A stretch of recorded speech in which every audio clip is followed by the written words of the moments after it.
Welcome home to USA Global TV and Radio. Ours is a place where dreams take flight, voices are heard, and stories are shared. This is where cultures meet, connections are formed, and ideas are transformed into action.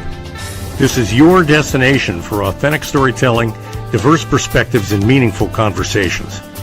We're where global stories unite and bridges are built beyond all borders. Discover our world of education, entertainment, hope, and inspiration. Together, we're building bridges worldwide. Subscribe to our USA Global TV channel and download our USA Global TV app. Be our guest or join our team. Visit usaglobaltv.com. With heartfelt thanks to our executive producer, Dr. Jacqueline Kerbeck, music scored by Yifei Tang from Cloud Road Music, creative direction by Paul Garcia, and I'm Al Cini, and I'm very proud to be part of the USA Global TV and Radio family. So join us here at USA Global TV and Radio. Make us your home for global connection. All rights reserved. This video and its contents are the exclusive property of USA Global TV and Radio. Unauthorized use, duplication, or redistribution in any form is strictly prohibited. Thank you for being a part of our global community. Let's inspire together.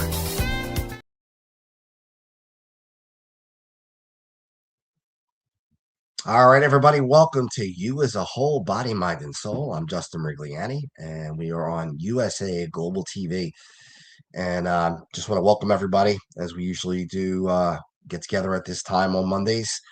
So today's topic, I'll just get right into it, is they are the teachers. And what I'm talking about is, when I say they, the students that I've been teaching over the last several months. I started in September as a substitute teacher, and I've been in corporate America for a very long time, 25 years, more than that, actually. I'm sorry, closer to almost 30 years. And most of that time, the 25 years, I've had my own business. And I've talked about this ad nauseum, so I won't get into the whole thing, but business is pretty much not working out the way I wanted it to. And I'm kind of on a hiatus here, looking for another job, and I want to get back into corporate America as an employee instead of a business owner. And in the meantime, to make a little bit of money, I am a substitute teacher, and I've gotten a chance to get into classrooms and be with other kids, all kinds of ages, kindergarten all the way up to 12th grade, and it's really been fun for me. I know that I can't make it my career. I realize that. I do have a master's degree in education, but it's been so long I haven't taken the tests, and quite frankly, the salary that they would start me at now just would not work at age 51. You know, if I was in my 20s, it'd be a different story, but considerably older than that. But while I'm doing it, I am enjoying it, and I will miss it. I really will miss it, and especially the special needs students. That has been one of the most rewarding parts of doing this. All of the grades are fun. I mean, I really enjoy them. I love the high school kids. I let them call me by my first name. So that I really can kind of relate to them and enjoy that. But the special needs kids are really fun to work with, because even the ones that are nonverbal, you could tell that they're appreciative. Um, they are just really good kids. And I've met some of the parents, and that also is something that it's really neat to see, because you wonder how parents feel when they have a child who is special needs. What goes through their mind? What do they worry about? What are the things that concern them the most? And I remember on the Halloween party, I was in the special ed class at Concord Elementary, where, quite frankly, is the place I'm most comfortable, because I know the kids now. I've gotten to know them really well, and it's been a lot of fun. But on the Halloween party, we had a parade, and we were going around, and I saw some of the parents, and I had some of the kids with me in the parade, and I shook hands with a lot of the parents, and we were talking just very quickly, not long conversations, but we got a chance to I got a chance to see how they interact with their kids, and the kids are so lovable. They are so quick to give their parents a hug. They're so excited when they see their parents, and that's really cool to watch. But the other thing is they're really excited to see you if you're a teacher or you're a paraprofessional, where even if they see you every day, they're just excited. They're really, really happy that you're there. And um, when I walk into the school, especially the kids who know me, they'll give me a big hug, and that's pretty cool. You don't get that a whole lot in corporate America, but you do get that a lot when you're in the school and you're with kids like that. And that is rewarding. That really is. And it's amazing how dedicated the teachers are and how dedicated the professionals are. It's not an easy job, that's for sure. It really is difficult because it depends on the child, but there'll be children who get a little aggressive. That happens. I got punched in the eye probably a few months ago, probably October, and it was okay. Well, I didn't like it, but of course it's not a big deal. It was just a 5-year-old kid, but um, you know, I I've learned that you can talk to these kids even if they're nonverbal, just like you would talk to anybody else. I don't baby them. I tell them, great job, and you're really working hard. Things that every kid needs to hear, not just kids with special needs. And they've taught me that. They've taught me what I should be doing. I kind of take their lead a little bit and let them kind of dictate where we're going to go and what we're going to do. Now, of course, there are parameters that you have to follow. You have lesson plans that you have to follow, and there are certain protocols you have to follow. But I really kind of encourage them to do what they need to do or they want to do, as long as it's within reason. They recognize you right away. They are amazing at memory, and a lot of them are, again, nonverbal but amazing in memory, where they remember minute details. And we all know that happens, especially with autism. But until you see it, it really doesn't hit you until you actually are there in the middle of it. You can actually see it, and you say to yourself, wow, this is just extraordinary. There's one kid, and I'm not going to use any names, but there is one kid who really doesn't talk. And you wonder if he's even listening to you when you talk to him, and you're not sure. And yet, when he pulls out a book, he can read and he says the words out loud. And it's just amazing. He can read books that are well beyond his age. I think he's about 7 years old. And I believe he's autistic. I don't know for certain, but he pulls out a book and he just reads the words and won't speak to you, but he'll say these words out loud. And I'll say to him, how do you know these words? How do you do this? And he never answers. But on some level, I think he knows that, I'm impressed by what he can do and what he's able to accomplish, even though he has difficulties. And it teaches me that even when I have difficulties, which I do, I'm technically a disabled American, being an ostomy patient. I have struggled my whole life with anxiety, depression, and OCD, which I've been phenomenal over the last several months. Going into 2026, I haven't felt better. I haven't felt this good in a very long time, probably almost back to college. Really excited about what's in front of me. But I look at these kids and I think to myself, boy, I was down in the dumps last year and I was not living my life to the fullest. And despite what these kids have to fight through, they do live their life to the fullest, or their lives to the fullest. All these kids, regardless of whether they're verbal, nonverbal, whether they have um, unable to use the bathroom on their own, whether they're wearing diapers. You put on a video for them to dance, and they dance right on the carpet, and they watch the video and they get really excited, and you can see their faces light up. They get really, really excited, and that's neat to see. That's pretty cool, and it's something that I'm going to miss certainly when I'm back in corporate America, where I won't see that kind of enthusiasm. It's inevitable that as you get older, you start to lose that childlike feeling, that childlike enthusiasm that we all had when we were kids. In fact, my kids tell me as they're getting older, they wish they could go back.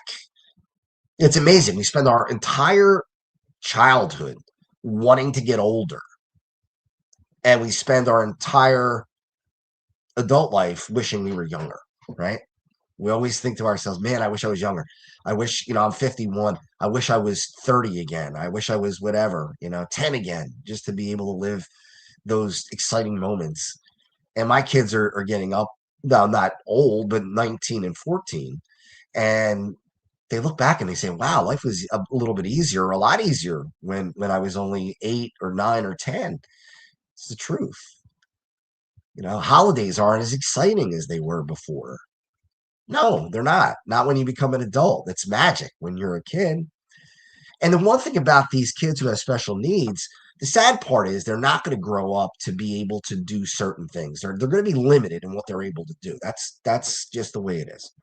And that's sad. And I'm sure it's difficult for the parents to understand, to know that. Not they understand it, but to know that and accept it had to be difficult, especially right off the bat. But here's the thing. They will not grow out of that excitement. They will not grow out of that believing in magic. They will not grow out of that childhood enthusiasm. And there's something to be said for that. There's something that you really look at and say, man, that's with all the limitations that they might have, and there are many. That's something that they don't even realize that is really great, is the fact that they'll always have that feeling of every day being an exciting day, and they wake up, and I'm not saying that they're always happy. There's sometimes that they're crying, or they want their mother or their father or whatever it might be, or they don't want to do a certain thing and they get very agitated and start throwing things around or yelling and screaming, or in my case, getting punched in the face. But at the same time, minutes later, they could be working on a puzzle and just enjoying it and playing with cars or blocks or whatever it is.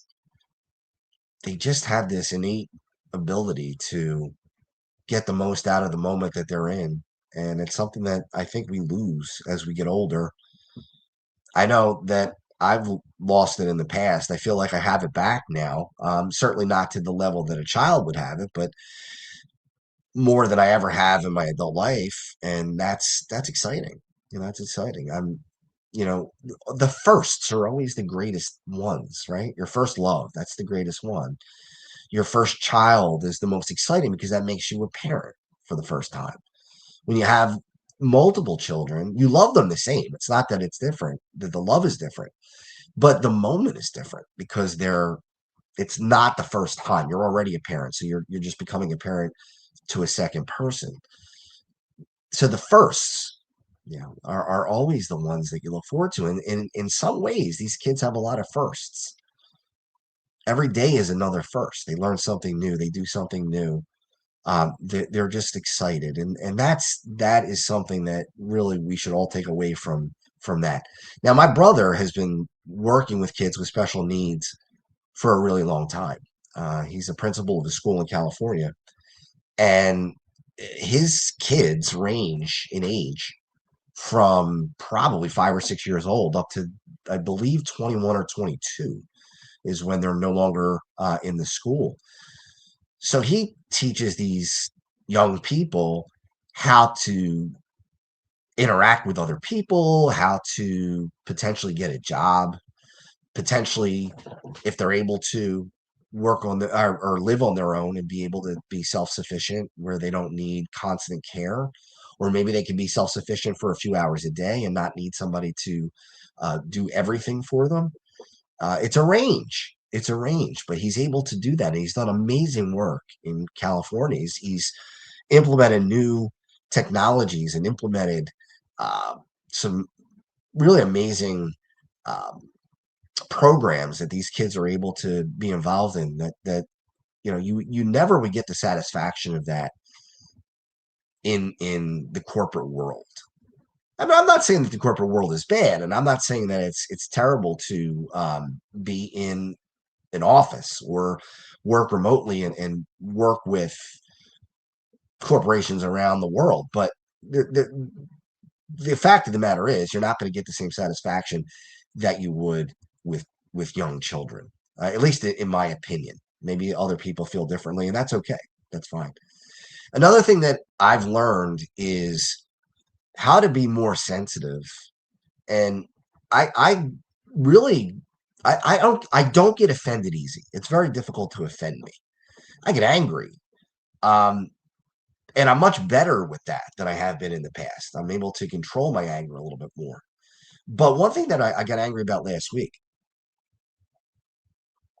was a derogatory term that was used against people who happen to be liberal.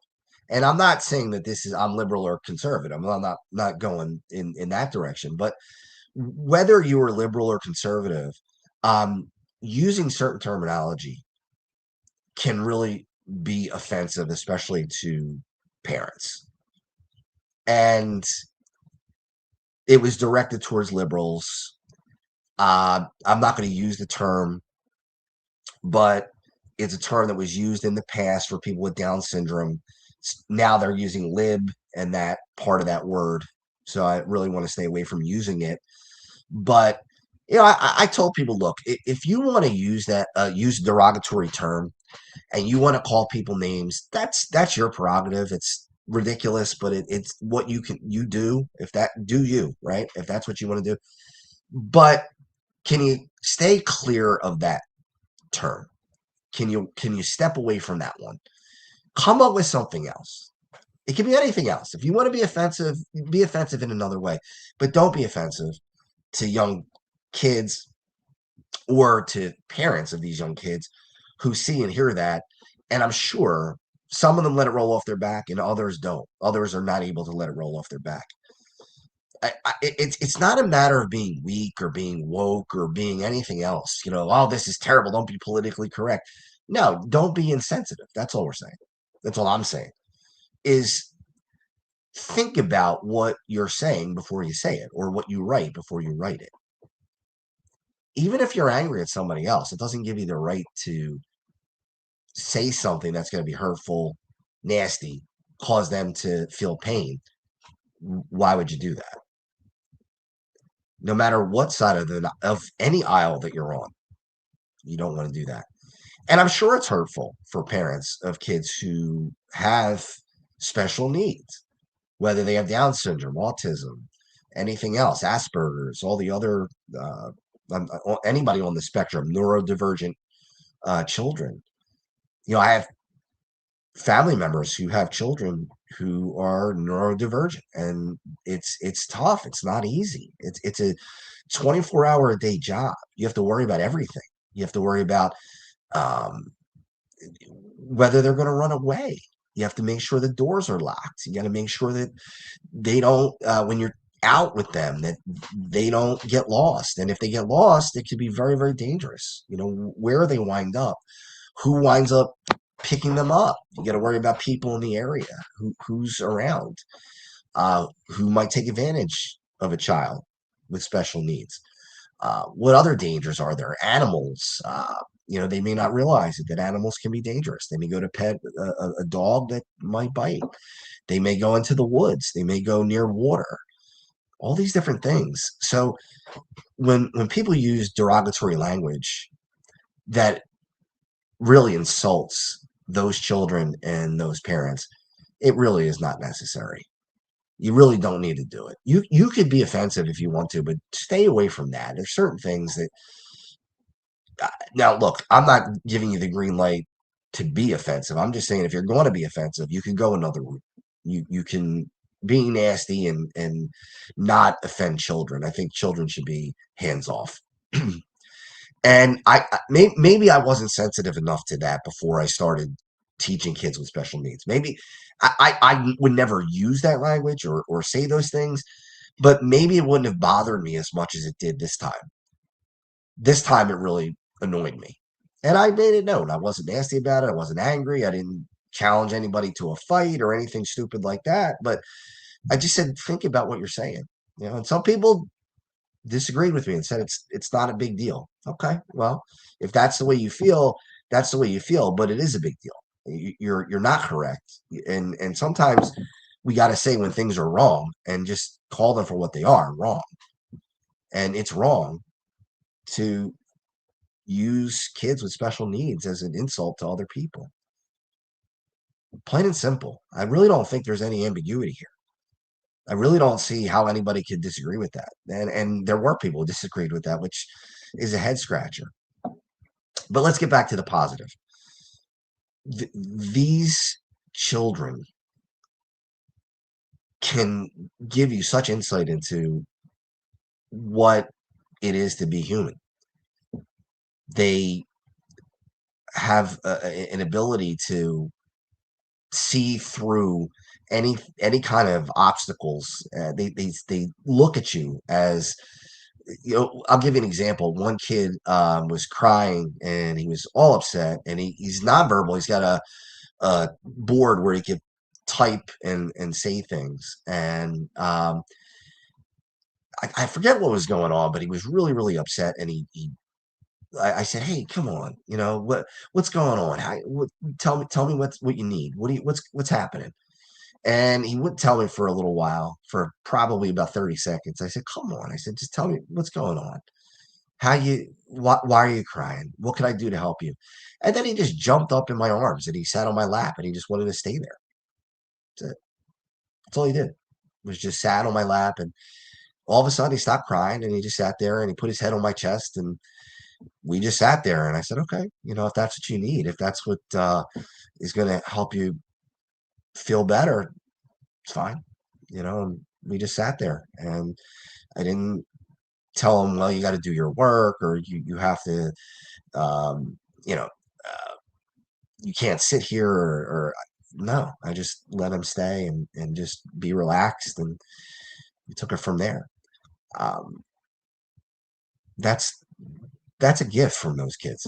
It really is. It's something that they give you, unconditional love, because they know that you're there to help them. Does it get frustrating if you're there every day? And I'm not there every day. I'm not in special ed every day. So yeah, I'm sure for the teachers and the paras who are there day in and day out, it can get rough. It's not easy. And these people are not paid enough. They're really not.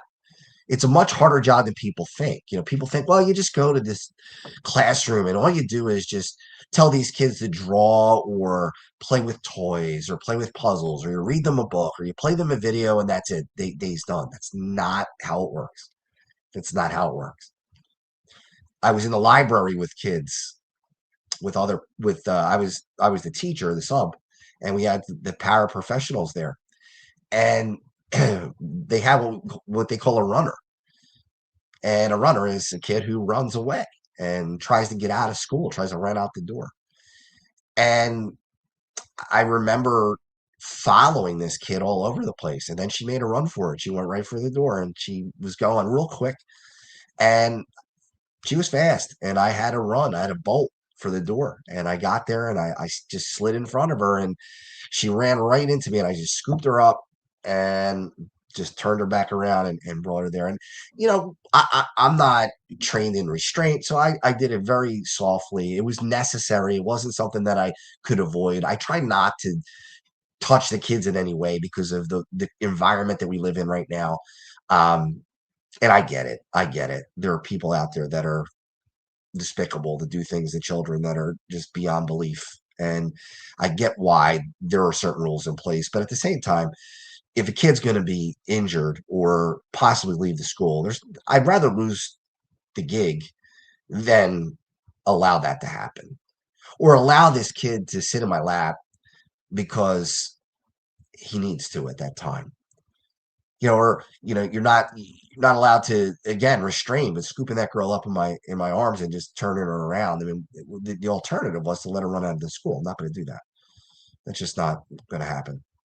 Um, you know, there's another part of this that I learned is that you don't have to fix every kid's issues. You can let them figure it out for themselves. I For most people, not just people with special needs, but for most people, want to jump in and help. That's just my nature. That I want to, if I see somebody struggling, I want to jump in and help. I don't know how that happened. I don't know why that happened. And maybe it was an insecurity. I talk to my therapist about this sometimes.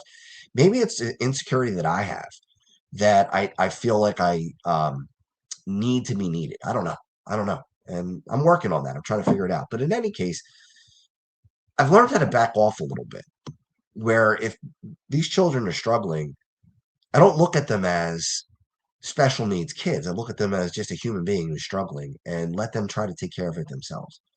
So if they're putting a puzzle piece in wrong and they're putting it in the wrong spot, my instinct is to jump up and put it in the right spot and say, here, it goes here.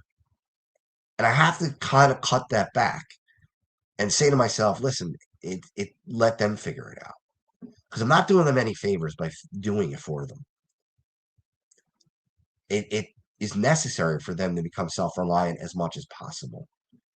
And in order to do that, they have to be allowed to do that, allowed to make mistakes, be allowed to struggle. Not everything has got to be fixed right away.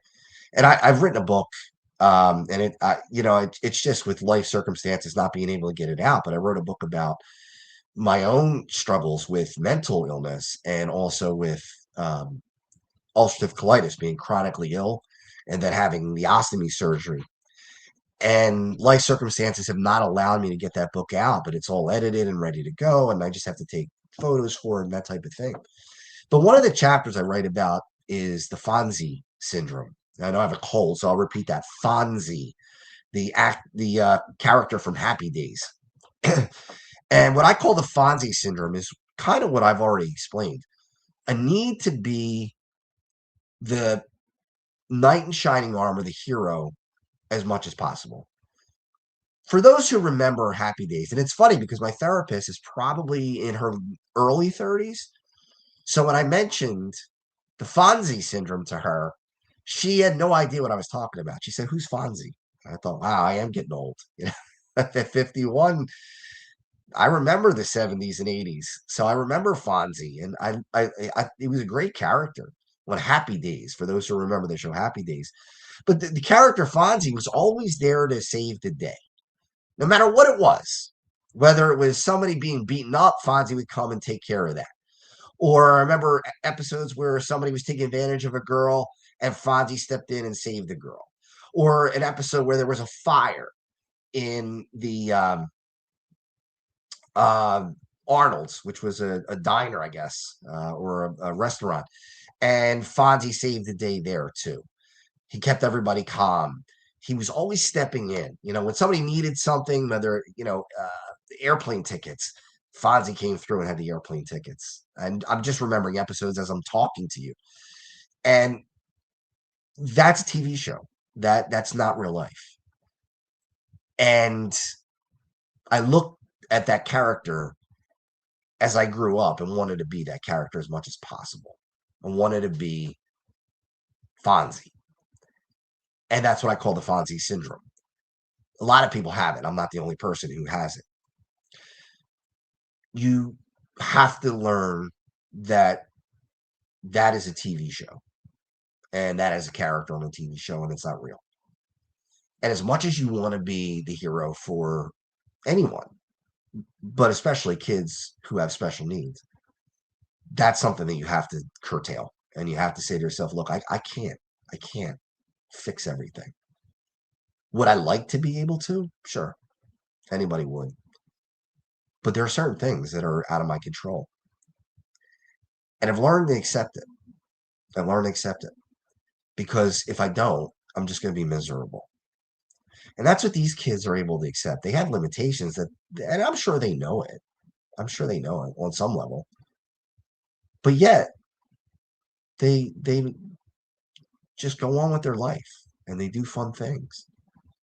They're excited about the holidays when the holidays were coming, and even with them being just passed, they were talking about things that ones who are verbal were talking about Santa Claus and gifts that they got and things like that. And some of the kids that are just struggling with comprehension and things like that who are not necessarily special needs, but they are pulled out of class sometimes to have special math classes or special reading classes.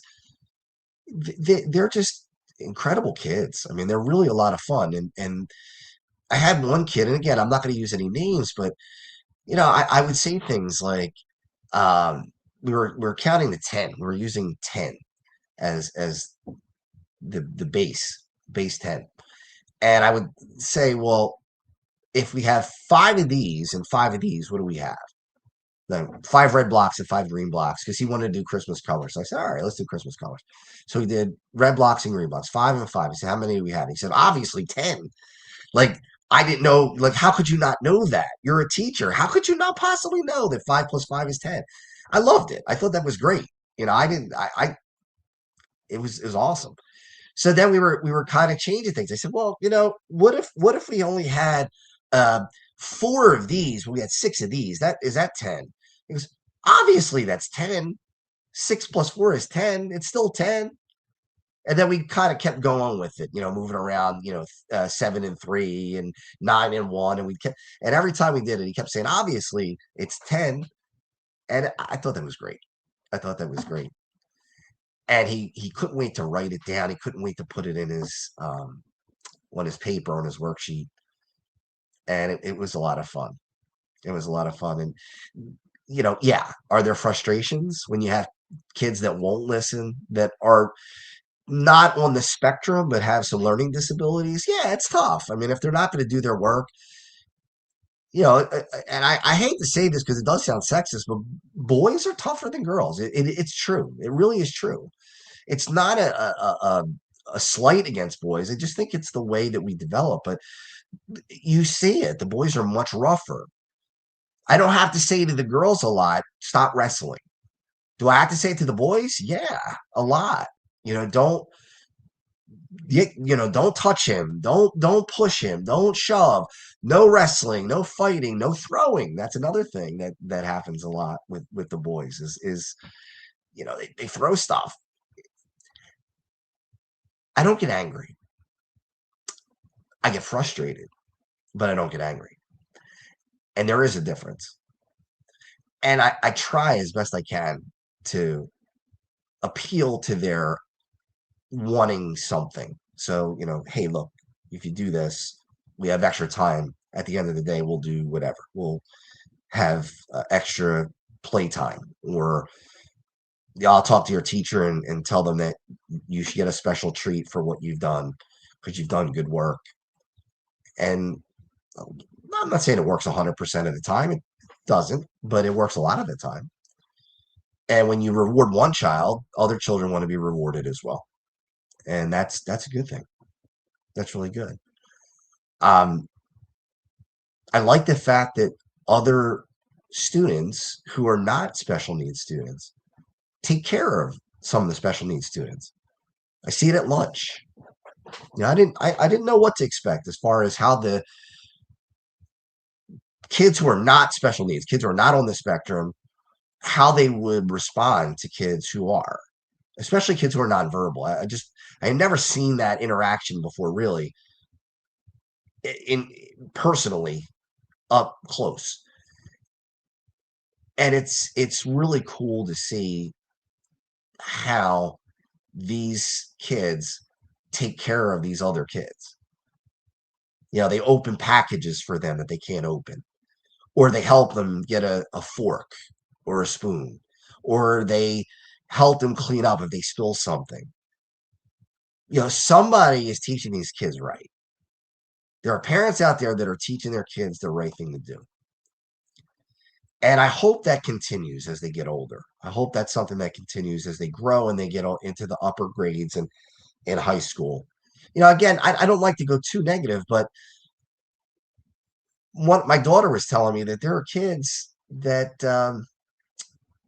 in high school, that are now graduates in college, freshman year in college, and they still do the same stuff that they did in high school, like videotape a kid who is on the spectrum, who's just dancing and trying to have a good time, mocking the kid. Why? Why?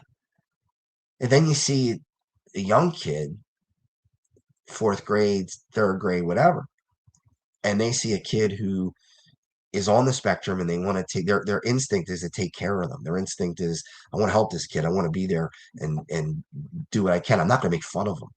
So where does that go off the rails? I don't know. Is it something that we need to teach better as parents? Is it something, because my kids never did that. My kids never did that. And I got to be honest, I wasn't a big punisher. I was more of a lesson teacher, talk to the kids, um, explain to them why what they're doing is not right or why they shouldn't be doing what they're doing. I never spanked. I don't believe in spanking. I don't believe in corporal punishment. Um, and my wife didn't either as we raised the kids. Um, but there would be extreme consequences for any kind of behavior that would be bullying, mocking, doing anything that was just wrong to a person with special needs. That would be one thing that would require for in my the way I think. I'll say it that way. The way I think, the way I feel. That would be a line, if crossed, would have some severe consequences. And when I say that, I don't mean physically severe consequences. I mean things like, a long grounding or, have not to be punished, but maybe if I had a child who was making fun of kids like that and videotape them, I would tell them, look, you're going to have to go work in the school or in a daycare or whatever for kids with special needs or whatever they would have to do as far as learning more about it and saying, hey, look, you need a lesson learned here. You're going to get up every Saturday now at 6 o'clock in the morning and you're going to go help in a place where special needs children are or even adults. And I, that's one thing that just has always driven me crazy. But now, especially after learning more about these kids, they've given me a better insight into how they should be treated, and there is no excuse for using them as a way to crack jokes or a way to try to become more popular, and that's really what it is in high school. As we're ending up the show, I remember probably a couple of years ago there was a kid who uh, had another kid eat food off the floor, a special needs kid, and he laughed and he was joking around with the other kids about that. And he might have been on the soccer team or whatever team, baseball team, whatever. I gotta be honest with you, if I was the coach of the team, he'd be off the team. That would be it. That would be the end of his season. Say, come back next year, and if you're more mature next year, you can play. But this year, I don't want you on the team. Sounds harsh, but I think that's what is needed. I don't think that these things can be overlooked or a slap on the wrist. I think they have to be dealt with in the right way. And the right way is taking something away from them and not allowing them to do that again. And look, if you're gonna do that again next year, I'm going to do the same thing. I'm going to kick you off the team. You're not going to be a part of it. We got to teach kids that they have room to make mistakes, but there are certain mistakes that should never be made. Drinking and driving, that's not something that you have to do on your own to learn that it's bad. We all know that it's bad. We all know that it's wrong. Making fun of special needs children, we all know it's wrong. You don't need to do it to find out, oh, you know what, that was a mistake. That's not the case. So I'm excited for the future because I think that a lot of these young kids right now are learning that people on the spectrum, kids on the spectrum, are normal kids. They just happen to have a disability. That's all. So they're learning how to integrate themselves with those kids. And maybe, just maybe, when they get into high school, they're not going to be the ones making fun. They'll be the ones that'll help them carry their books. They'll be the ones that help them find the bus. They'll be the ones that help them open their locker. That's what I'm hoping for. And I think that's going to happen. So if you're a parent out there, teach your kids. That's the right way to do it. All right. I want to thank everybody for watching today. We're going to be back next week with another topic. Don't have it yet, but we'll come up with one. And I want to thank Megan for her hard work behind the scenes producing. So everybody have a great week. I'll see you next week right back here. What if one simple skill could change the way you connect with the world? What if listening could open doors to deeper relationships, stronger businesses, and a better you? Dr. Jacqueline Kerbeck, the Listening Mentor, brings you USA Global TV and Radio, a space where voices are heard, ideas are shared, and global communities thrive. Through the elevated listeners' courses and books, you'll master the power of listening, set boundaries with confidence, and transform conversations into opportunities. Join us. Listen, learn, elevate. Whether you're a leader, a coach, a business owner, or someone seeking stronger connections, your journey starts today. Subscribe, learn, and transform today. Ever dreamed of hosting your own TV show, sharing your story with a global audience? Now's your chance to shine. At USA Global TV and Radio, we make it easy for you to create, host, and broadcast your very own TV show. Whether you're a storyteller, entrepreneur, or industry expert, we help you bring your vision to life. With our exclusive interview, live streaming, and podcasting training, you'll gain the skills and confidence to captivate your audience. Our global platform ensures your voice is heard worldwide. Join our community of creators who are already making an impact, one show at a time. Step into the spotlight. Host your own TV show on USA Global TV and Radio. Book your discovery call today at usaglobaltv.com. Copyright 2025 USA Global TV and Radio. All rights reserved. Terms and conditions apply. To learn more, visit usaglobaltv.com.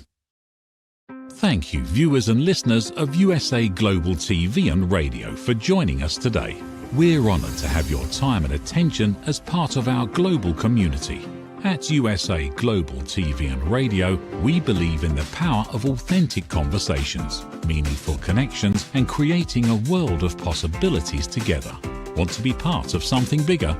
Join our team of elevated listeners at usaglobaltv.com, a space where your voice matters and your ability to listen transforms relationships.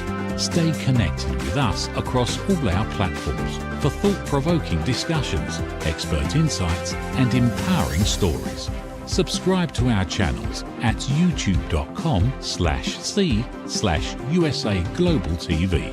Follow us on social media and explore the endless opportunities we're creating for growth, learning, and inspiration.